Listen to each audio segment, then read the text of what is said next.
Ici les Lebel. Et puis moi, ben, j'ai pas d'histoire à vous raconter à ce sujet-là. Et j'espère que j'aurai jamais d'histoire à vous raconter sur le suicide. Puis je vous souhaite de jamais en avoir, vous autres non plus.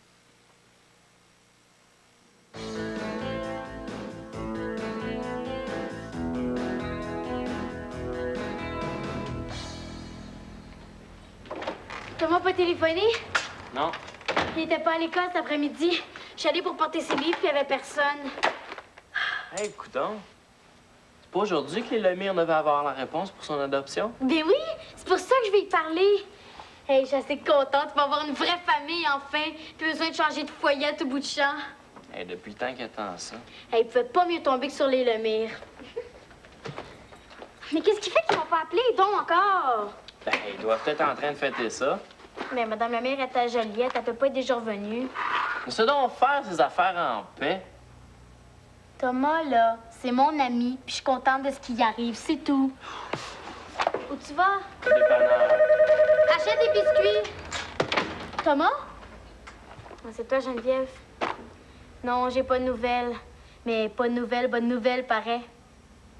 Ah oui, ça fait du bien depuis le temps qu'attend ça. J'aimerais tellement ça être un petit oiseau pour y voir la face dans le moment, là. Hey, as-tu commencé ton devoir de maths?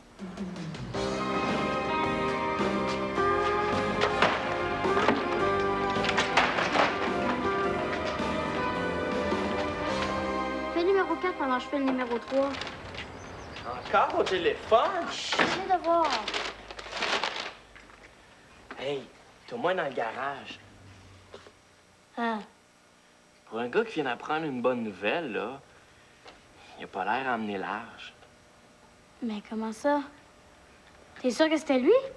Ben, Bon, mais comment ça, il est là tout seul dans le garage, là? je l'ai pas demandé. Il avait pas l'air d'un gars qui a le goût d'être dérangé.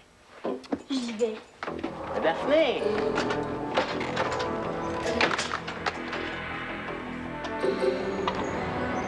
Thomas?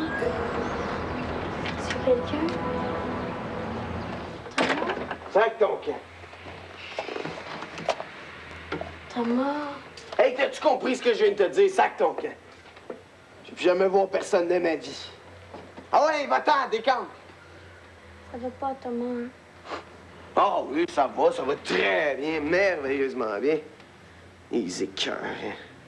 Ah, je te sais écœuré, là, Daphné Roy, sac ton camp. Ça n'a pas marché comme tu voulais.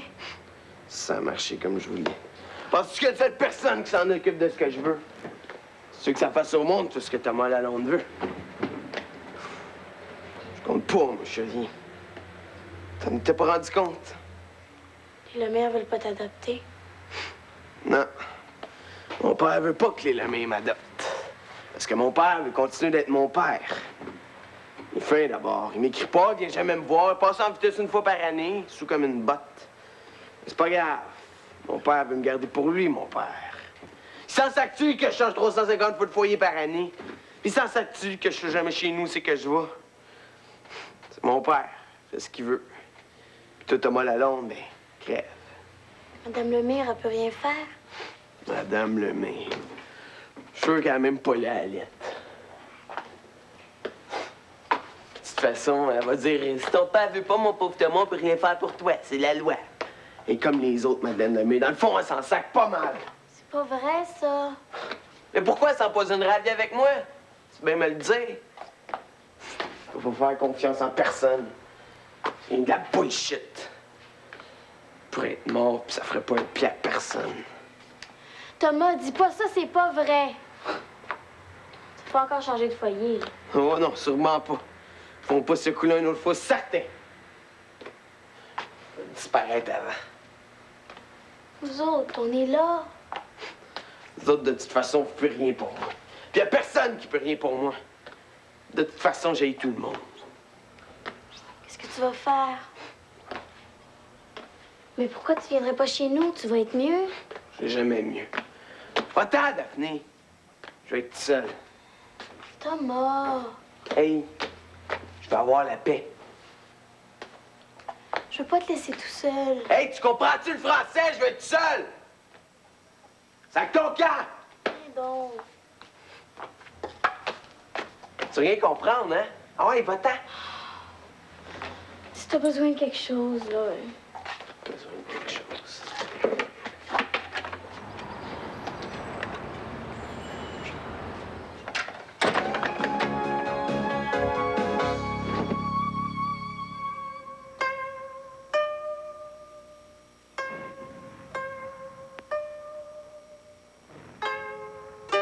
Au Japon, lors de la Deuxième Guerre mondiale en 1944, 4615 jeunes ont donné leur vie pour sauver leur pays. On les appelait les kamikazes. Leur mission consistait à plonger sur l'ennemi dans leur avion rempli d'explosifs. À cette époque, au Japon, mourir pour l'empereur était pour plusieurs un devoir et même un honneur. Ceux qui trouvaient ces missions monstrueuses étaient écartés du pouvoir. Avant leur départ, les pilotes prenaient un dernier verre de saké avec leur commandant qui leur souhaitait du courage.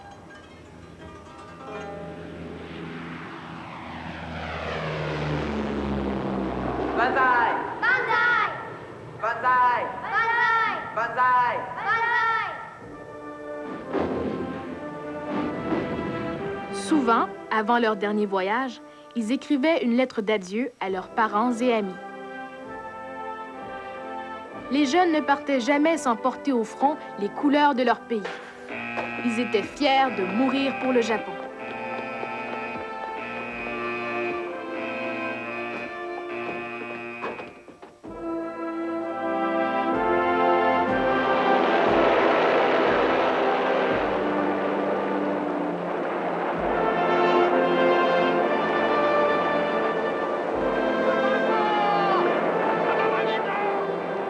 Les kamikazes ont réussi à détruire 317 navires américains, mais ils n'ont pas gagné la guerre. Tous ces jeunes Japonais sont morts en respectant scrupuleusement la parole du sage Confucius qui dit « Un homme doit vivre d'une façon telle qu'il soit toujours prêt à mourir. »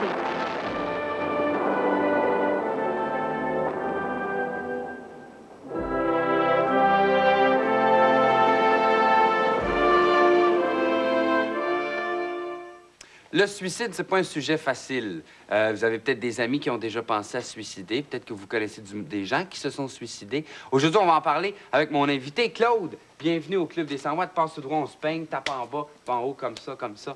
Lance tout en l'air. Ton activité préférée? Le ski. Le ski. Claude, t'en rencontres souvent, toi, des jeunes, ou t'as déjà travaillé ou côtoyé des jeunes qui ont pensé à se suicider ou Oui, qui j'en étaient vois, déprimés? ben, j'en vois en moyenne toutes les semaines. Bon. Est-ce qu'il y a des signes avant-coureurs? Comment moi je peux savoir qu'un de mes bons amis a des tendances suicidaires ou est en train de penser à se suicider?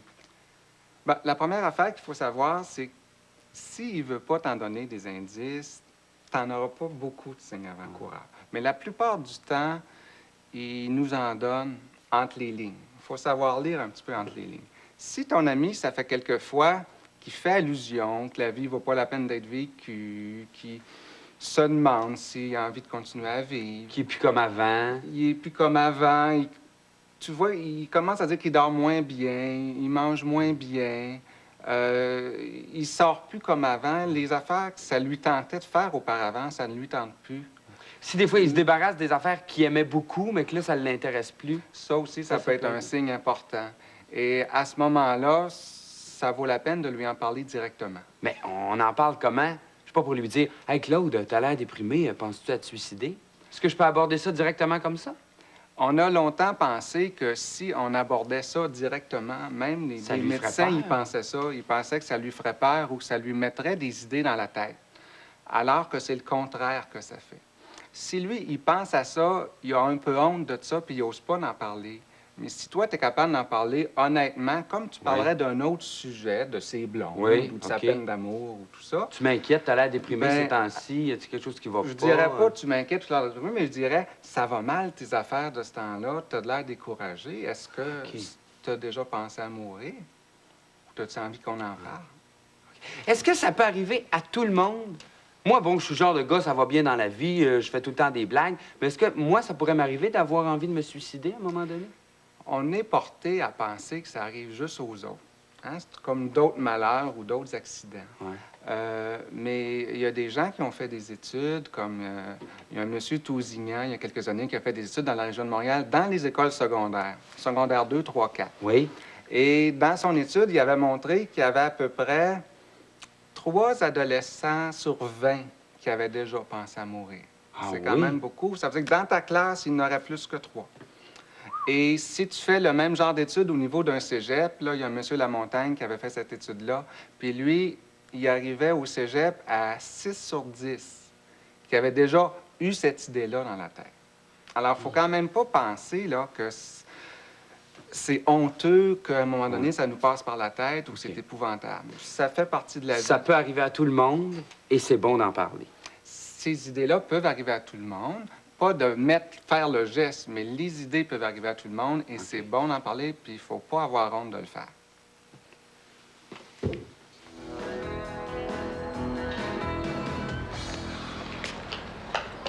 Hey, qu'est-ce qui te prend de me raccrocher la ligne au nez? Thomas sera pas adopté. Hein? Il est dans le garage, bien malheureux. Son père a changé d'idée. Il a pas fait ça. Il est bien salaud. Il vient jamais le voir. Il a pas le droit de l'empêcher d'être heureux. Thomas, il est en morceaux, là. Je comprends. Pauvre Thomas. Mais, qu'est-ce qu'on va faire? Je sais pas. Je vais aller le voir. Il veut pas voir personne. Tant que ça, il va vraiment pas bien. Mais tu veux dire... pas bien... Pas bien? Non. J'ai peur. Est-ce que t'as peur qu'il pense au suicide?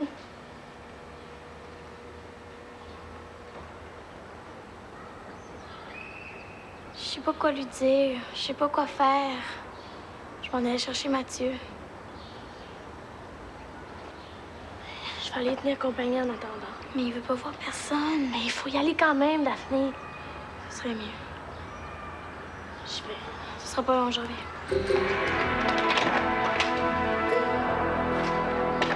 Mais t'es bon là-dedans, Mathieu. Ben chien, son père. Je pourrais jamais le consoler d'une affaire pareille. Qu'est-ce que tu veux que je dise? On dirait qu'il a plus le goût de vivre. Il a dit ça? Pas comme ça, mais c'est ça que ça voulait dire. Est-ce que Madame Lemire sait qui est là? Elle n'est pas encore revenue. La lettre est au nom des Lemire, mais il l'a ouverte. Ah, je vais y aller. Je t'avertis, il n'est pas tellement parlable. Il avait pas besoin de ça, lui, il me semble. Attends, je vais avec toi.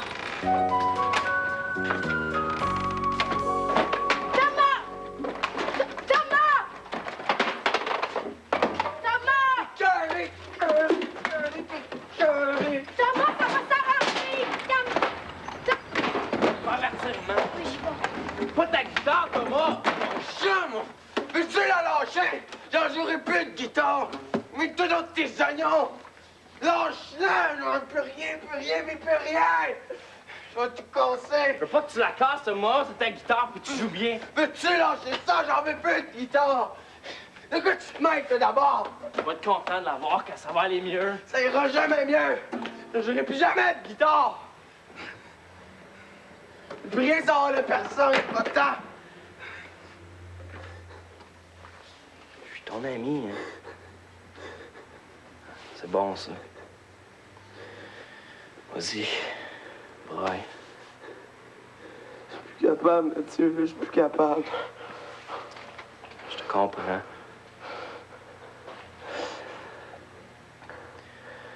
T'es pas tout seul, tu sais. Pas tout seul. On crevait de rire, t'es pas tout seul. Hey, t'as quand même les Lemire. Le monde se fiche pas mal de moi. Pas moi, Thomas. Fait mal à Moses, hein? Juste que c'est... Pas autant que toi, mais... Quand mon père est parti, là, ça m'a fait mal correct. Je sais un peu ce que ça peut te faire. Tu peux rien savoir pas en tout. Un chien qui a un paquet de troubles. Tout le monde me rejette. C'est comme ça que tu te sens?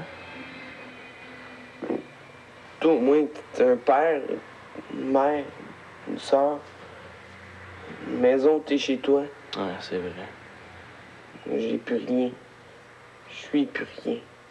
Mais t'es quelqu'un. T'es Thomas Lalonde. Thomas Lalonde. Qui ça, Thomas Lalonde? J'en veux plus, moi, de Thomas Lalonde.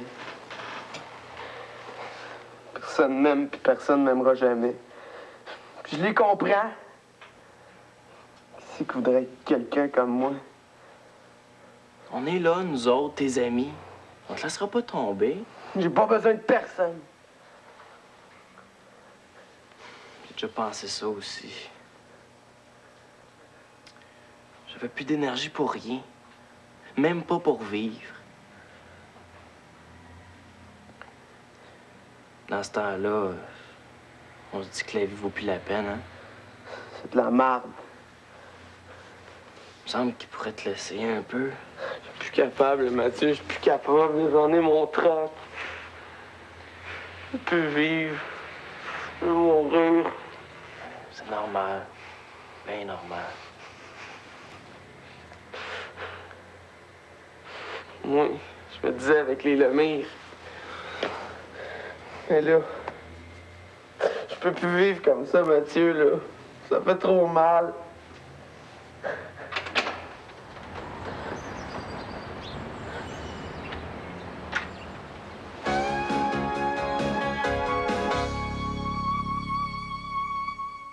Claude, est-ce que ça arrive surtout chez les jeunes, les suicides, ou les plus vieux, ou les D'habitude, adultes? ça arrive après la puberté, mais surtout à partir de 15 ans.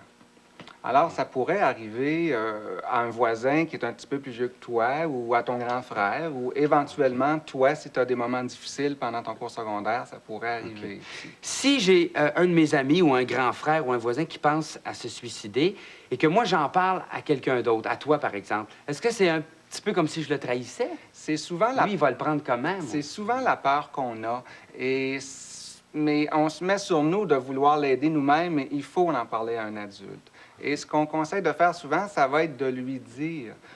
J'en ai parlé à quelqu'un. Je vais en parler à quelqu'un t'aider. parce que je suis inquiet pour toi. Et ça se peut que sur le coup, il soit un petit peu choqué ou irrité de ça, mais dès que ça va aller mieux, il va comprendre que tu as fait ça pour lui aider, puis ça ne dure pas, ces choses-là. À qui on en parle? À un adulte.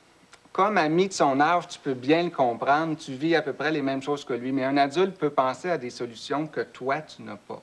Tu peux en parler à un travailleur social de l'école, à un psychologue, à un parent, ça peut être le tien ou ça peut être Quelqu'un en qui le tu as sien. confiance? Quelqu'un à qui tu as confiance et en qui tu penses que lui pourrait avoir confiance. Okay. Et dans certains cas, ça peut aussi être nécessaire d'en parler à un médecin, mais l'adulte à qui tu vas en parler, il va pouvoir juger ça, lui, s'il faut aller chercher un médecin ou...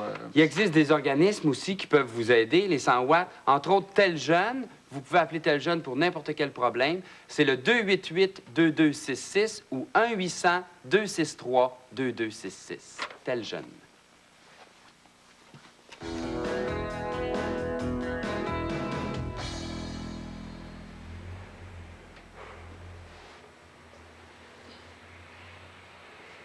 Ben trop beau. C'est peut-être pas fini. Ben oui, c'est fini. Tout est fini. Thomas. Mais quand je vais être vieux, là, je vais avoir 15 enfants. Ah, ben j'aime mieux t'entendre parler comme ça.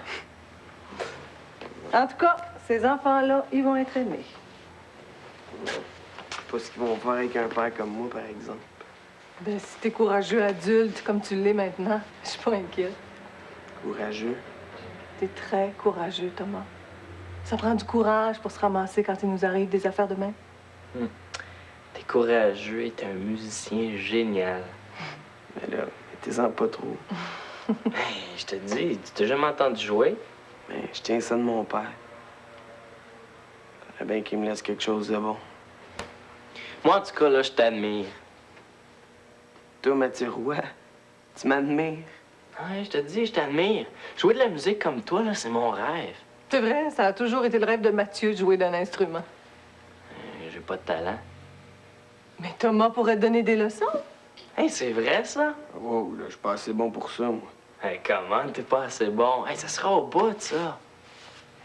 Sérieux? Ah, hey, je suis sérieux. Thomas, veux-tu venir manger à la maison? Il y a un bon pâté chinois. Madeleine m'a téléphoné. Elle est inquiète pour toi.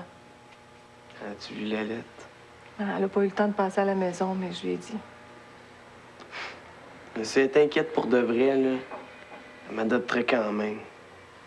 Ce serait bien si les choses étaient si simples que ça. Hein? Avec moi, c'est toujours trop compliqué. Viens manger. Hum? Puis, n'oublie pas ta guitare, hein? Bon. Ça va mieux? Il va bien falloir que je vive avec ça. Ça a l'air, j'ai pas bien le choix. Pourvu seulement qu'ils ne déménagent pas encore ailleurs. Hey, s'ils font ça, là, nous autres, on va se battre pour toi.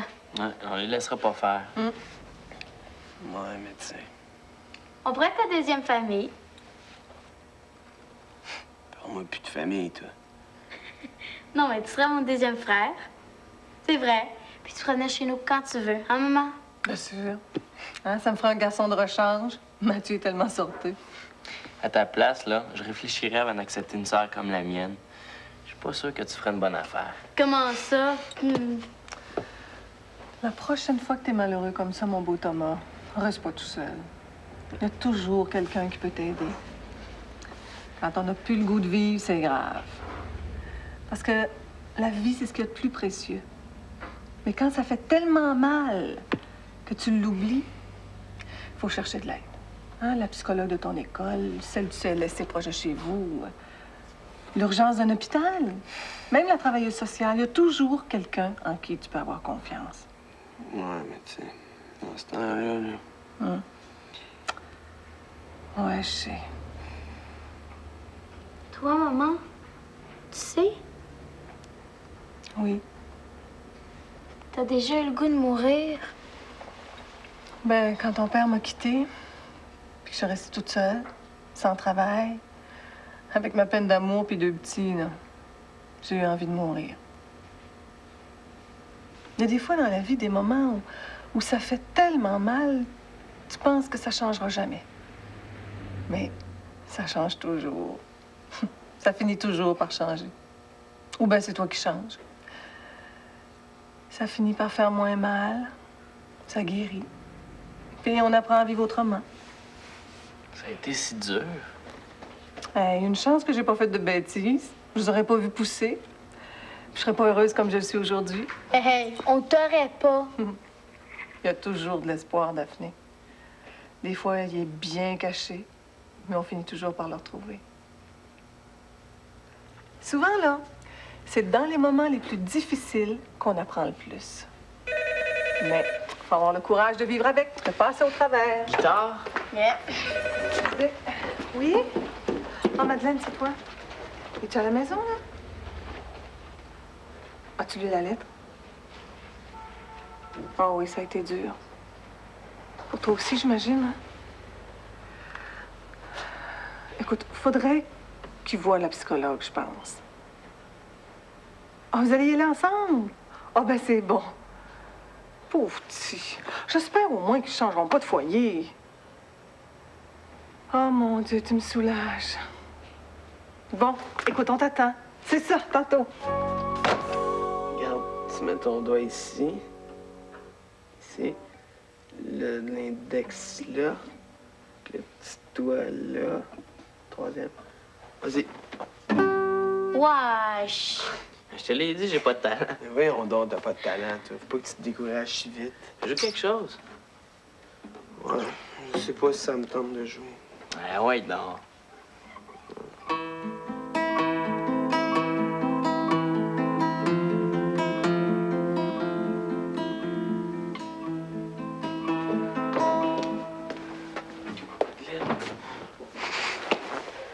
Ah, mon Thomas, t'aurais donc dû me faire plus confiance que ça.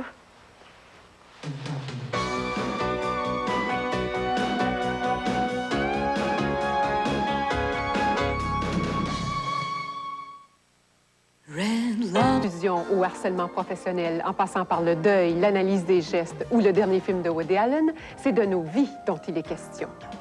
Autour de la table, à l'heure du souper, à Téléservice. La semaine dernière, j'avais à ma table des hommes qui ont battu leurs femmes. Leur témoignage a été émouvant, mais beaucoup trop court. Alors, je les ai invités à nouveau à ma table et on va les écouter sans les juger une autre fois. Où sont passées vos belles photos de tout jeunes enfants? Elle pourrait vous faire gagner un voyage d'une semaine pour 2 adultes et 2 enfants à Orlando, en Floride. Tu as le privilège de signer dans mon livre d'or du Club des 100 watts. Ça me fait plaisir. Bravo pour votre émission. Merci. Les jeunes, si vous avez des problèmes, vous téléphonez à tel jeune. Salut les 100 watts.